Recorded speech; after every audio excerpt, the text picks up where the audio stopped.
കൃഷ്ണ ഗുരുവായൂരപ്പ ശരണം. ഗുരുവായൂരപ്പൻ്റെ ഉച്ചപൂജ കഴിഞ്ഞു, കളഭാലങ്കാരം കഴിഞ്ഞു, നട തുറന്നു കേട്ടോ. അപ്പോൾ നമുക്കെല്ലാവർക്കും ഗുരുവായൂരപ്പനെ കാണാനായിട്ട് പോകണം. ഗുരുവായൂരപ്പൻ്റെ ചതുർബാഹുവായ വിഗ്രഹത്തിൽ, ദേവകൾ പൂജിതമായ വിഗ്രഹത്തിൽ നീതി രൂപത്തിലാണ് നമ്മളെ ഭക്തരെ കാണാനായിട്ടിരിക്കുന്നത്. നോക്കാൻ പോകണ്ടേ?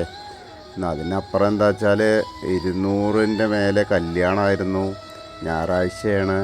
ഗുരുവായൂർ അമ്പലം നിറച്ച് ഭക്തജനങ്ങളെ കൊണ്ട് ഇങ്ങോട്ട് നിറച്ച് ആയിരുന്നു എന്നുള്ള അവസ്ഥയായിരുന്നു. തീരെ സ്ഥലമില്ലാത്ത അവസ്ഥ. കല്യാണമൊക്കെ ഗംഭീരമായി. കാരണം ഒരു ഭാഗത്തു കൂടെ വിട്ട് ഒരു ഭാഗത്തു കൂടെയൊക്കെ പട്ടർക്കുളത്തിൻ്റെ അവിടെ നിന്നൊക്കെയാണ് ക്യൂ ഒക്കെ ഉണ്ടായിരുന്നത്. എന്നിട്ട് ഓരോരുത്തരെ വിശ്രമിപ്പിച്ചിട്ടൊക്കെയാണ്. പിന്നെ അതിനപ്പുറം ഇന്ന് നമ്മുടെ നരസിംഹ ജയന്തിയാണ്, എല്ലാവർക്കും അറിയാം.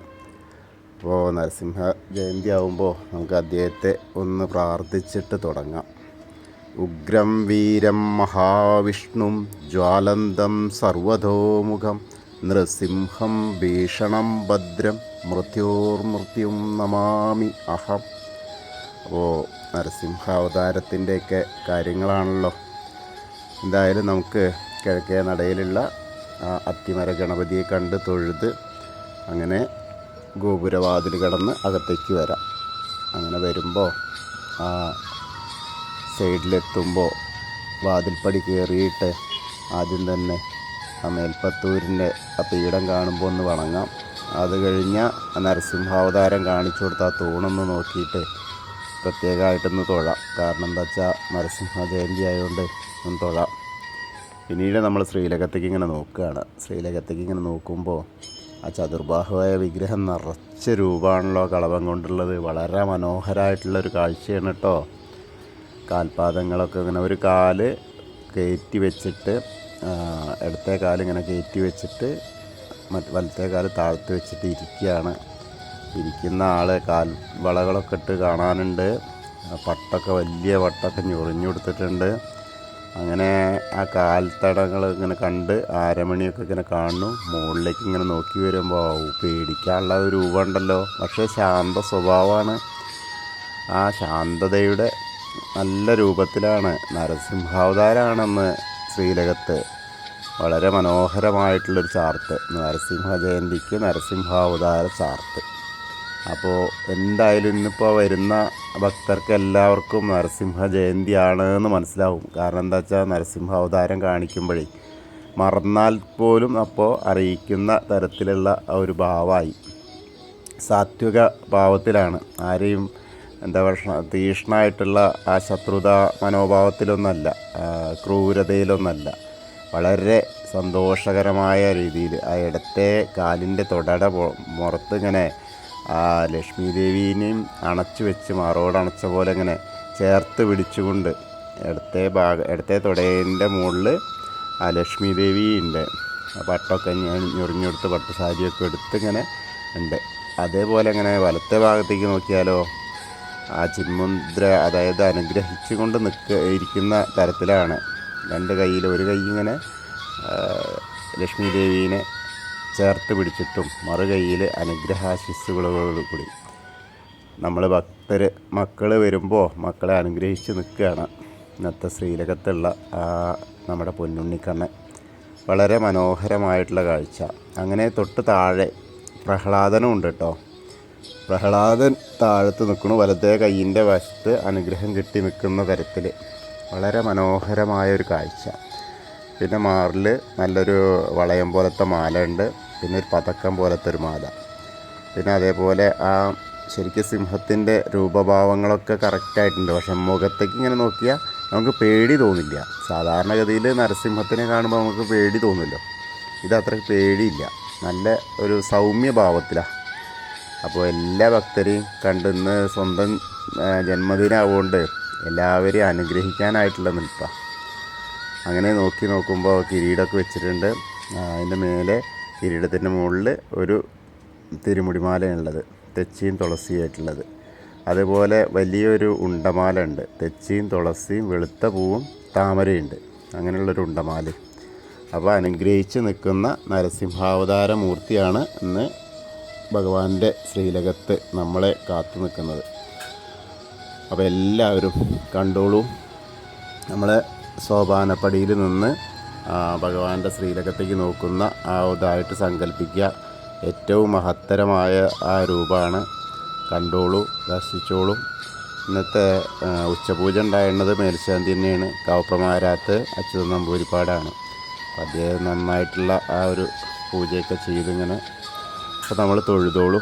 അങ്ങനെ തൊഴുത് നമ്മൾ സോപാനപ്പടിയിൽ നിന്ന് ഇറങ്ങി നേരെ അഗ്നികോണിലുള്ള കല്ല് ഒന്ന് നോക്കി തൊഴുതു.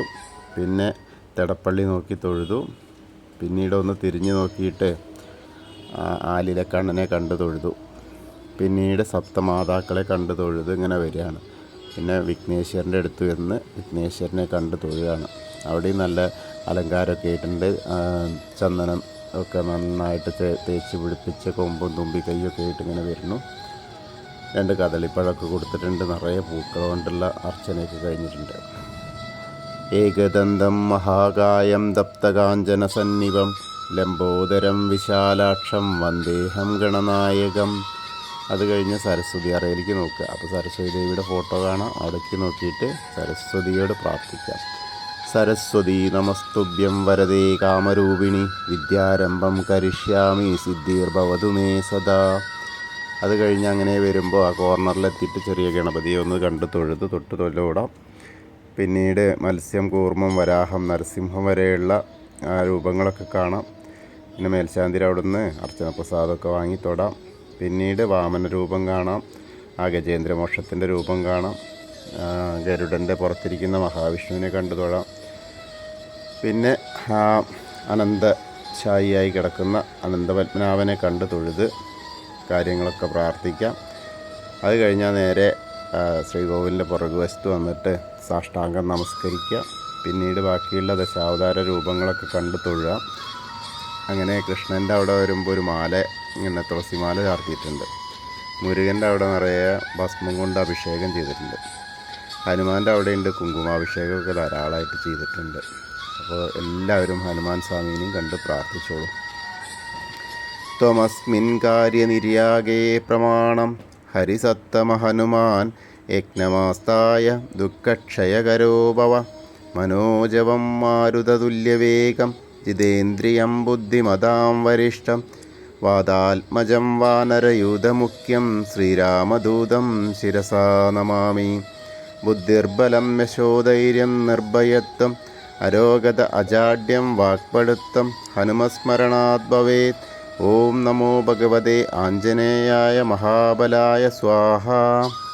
ഹനുമാൻ സ്വാമിയെ കണ്ട് തൊഴുതു. രാധാകൃഷ്ണ വിഗ്രഹമൊക്കെ കണ്ട് തൊഴുത് ഓവിൻ്റെ അവിടെ വന്ന് പ്രാർത്ഥിക്കാം. അതിനുശേഷം കുറച്ച് പടിഞ്ഞാറേക്ക് നോക്കി നിന്നിട്ട് താമരക്കണ്ണിനെ കണ്ട് തൊഴാം. പിന്നീട് ജില്ലിൻ്റെ അവിടെ വന്നിട്ട് മണിക്കിണർ കാണാം. പിന്നെ നൃത്താറയിലേക്ക് നോക്കുമ്പോൾ കെടാവിളക്ക് ഇരുന്ന് കത്തുന്ന കാണാം. അപ്പോൾ അവിടെ നോക്കിയിട്ട് നമ്മുടെ പൊന്നുണ്ണിക്കണ്ണൻ നൃത്തം ചെയ്യുന്നതായിട്ട് സങ്കല്പിച്ച് നോക്കുക. അപ്പോൾ ആ രൂപത്തിൽ കാണാം. പിന്നെ കുറൂരമ്മേനെയും വസുദേവരെയൊക്കെ കണ്ട് തൊഴുത് വടക്കേ നടയിലൂടെ പുറത്ത് വന്ന് ആ പ്രസാദ കൗണ്ടറിൽ നിന്ന് ചന്ദനവും തീർത്ഥമൊക്കെ വാങ്ങാം. ഇനി എടത്തരകത്തുകാവിലെ ഭഗവതീനെ കാണാനായിട്ട് പോവാം. ഭഗവതിയുടെ അവിടെയൊക്കെ നല്ല തിരക്കാണ്. ഞായറാഴ്ചയുടെ തിരക്ക് വളരെ കേമാണ്, നല്ല തിരക്കാണ്. എന്നാലും നമുക്കതിലൂടെ അങ്ങനെ പോയാൽ ആ ഭഗവതീനെ കാണാം. അവിടെ നിറയെ ഗോളക്കൊക്കെ ഇറക്കിയിട്ട് നന്നായിട്ടുള്ള ആ അലങ്കാരത്തോട് കൂടിയിട്ടാണ് ഇരിക്കുന്നത്. ഭഗവതി അനുഗ്രഹിക്കാൻ ഇന്നിപ്പോൾ നരസിംഹ ജയന്തി അല്ലേ, അപ്പോൾ എല്ലാവരും അനുഗ്രഹിക്കട്ടെ എന്ന് പറഞ്ഞിട്ടായിരിക്കുന്നത്. അപ്പോൾ ആ കാഴ്ച ഇങ്ങനെ കാണുക. നല്ല കണ്ണെഴുതി പൊട്ടൊക്കെ തൊട്ട് നല്ല പട്ടൊക്കെ ഞെറിഞ്ഞെടുത്ത് 2 നെക്ലസ് മാലയൊക്കെ ചാർത്തിയിട്ട് പതക്കം പോലത്തെ മാലയൊക്കെ ചാർത്തിയിട്ടാണ് ഭഗവതി ഇരിക്കുന്നത്. അപ്പോൾ എല്ലാവരും തൊഴുതോളൂ. സർവമംഗളമാംഗല്യേ ശിവേ സർവാർത്ഥ സാധികേ ശരണ്യേ ത്രയംബകേ ഗൗരി നാരായണി നമോസ്തുതേ. അങ്ങനെ കണ്ട് തൊഴുത് വരുമ്പോൾ ആ കോർണറിലെത്തിയാൽ ഒന്ന് തിരിഞ്ഞു നിന്ന മമ്മിയൂർ പോകുന്ന മാതിരി സങ്കല്പിക്കുക. മനസ്സിൽ മമ്മിയൂരപ്പനെ ധ്യാനിക്കുക. എന്നിട്ട് നമശിവായ നമശിവായ നമശിവായ എന്നുള്ള പഞ്ചാക്ഷരി മന്ത്രം ജപിക്കുക. അപ്പോൾ നമ്മൾ മമ്മിയൂർ പോയിട്ട് ദർശനം കിട്ടിയ ആ ഒരു പ്രതീതിയാവും. അങ്ങനെ വരുമ്പോൾ കൊടിമരത്തിൻ്റെ അവിടെ വരിക. വീണ്ടും ഒരിക്കൽ കൂടി ആ ശ്രീലകത്തേക്ക് നോക്കിയിട്ട് നമ്മുടെ നരസിംഹ അവതാരമൂർത്തിയെ ഒന്നുകൂടി കണ്ടു നോക്കാം. ലക്ഷ്മി ദേവീനെയും പ്രഹ്ലാദനെയൊക്കെ ഒന്നുകൂടി കണ്ട് തൊഴുത് അങ്ങനെ കൂത്തമ്പലത്തിൻ്റെ അവിടെ വന്ന് അവിടെയും കിടാവിളക്ക് കത്തി നിൽക്കുന്നു, അവിടെയും തൊഴുത് പ്രാർത്ഥിക്കാം. പിന്നെ അയ്യപ്പസ്വാമിയുടെ അടുത്ത് വരിക, അയ്യപ്പസ്വാമിയുടെ അടുത്ത് വന്നാലും അവിടെയും നല്ല അലങ്കാരങ്ങളൊക്കെയാണ്, നിറയെ പൂക്കൾ കൊണ്ടൊക്കെ അർച്ചന കഴിഞ്ഞിട്ടുണ്ട്. അപ്പോൾ എല്ലാവരും പ്രാർത്ഥിച്ചോളൂ. ഭൂതനാഥ സദാനന്ദ സർവഭൂതദയാപര രക്ഷ രക്ഷ മഹാബാഹോ ശാസ്തേ സ്തുഭ്യം നമോ നമ. അങ്ങനെ അവിടെ തൊഴുത് പ്രദക്ഷിണമായിട്ട് വന്ന് ആ പടിഞ്ഞാറ നടയിലുള്ള ദീപസ്തംഭത്തിലെ വേണുഗോപാല സ്വരൂപം കണ്ടു തൊഴാം. പിന്നീട് ഒന്ന് പുറത്തേക്ക് ഇങ്ങനെ ഇറങ്ങിയാൽ നേരെ ഇറങ്ങുമ്പോൾ ആ കൊടിമരം നോക്കിയാൽ കൊടിമരത്തിൻ്റെ മുകളിലുള്ള ഗരുഡധ്വജനെ കണ്ടു തൊഴാം. പിന്നെ പടിഞ്ഞാറ നടയിൽ കൂടെ ഇങ്ങനെ പുറത്തേക്ക് ഇറങ്ങിയിട്ട് തെക്കേ നടയിലെത്തുമ്പോൾ ആ കൂവളത്തെ തറ കാണാം, കൂവളത്തിനെ കാണാം. കൂവളത്തിൻ്റെ മുകളിൽ ഇങ്ങനെ ചെറിയ ചെറിയ ഇലകളായിട്ട് ഇങ്ങനെ വരുന്നു, നല്ല രസമായിട്ടുള്ള ഇലകൾ വരുന്നു. ആ മഹാദേവൻ്റെ ചൈതന്യമുള്ള കൂവളത്തറ ഒന്ന് പ്രദക്ഷിണം ചെയ്യുക. അപ്പോൾ നമ്മൾ ഇന്നും ഗുരുവായൂരപ്പൻ്റെ ഉച്ചപൂജയും കളഭാലങ്കാരമൊക്കെ കണ്ടു തൊഴുതു. എല്ലാവർക്കും ഗുരുവായൂരപ്പൻ്റെ അനുഗ്രഹം ലഭിക്കും. എന്നെ കേൾക്കുന്നത് ഏത് സമയത്താണോ ആ സമയത്ത് ഗുരുവായൂർ വന്ന് ദർശനം നടത്തുന്ന ആ ഒരു അനുഭൂതി നിങ്ങളേവർക്കും ഉണ്ടാവും. ഗുരുവായൂരപ്പൻ്റെ അനുഗ്രഹം കൂടെ ലഭിക്കും. കൃഷ്ണായ വാസുദേവായ ഹരയേ പരമാത്മനെ പ്രണതക്ലേശനാശായ ഗോവിന്ദായ നമോ നമഃ. ഹരേ കൃഷ്ണ. ഗുരുവായൂരപ്പ ശരണം.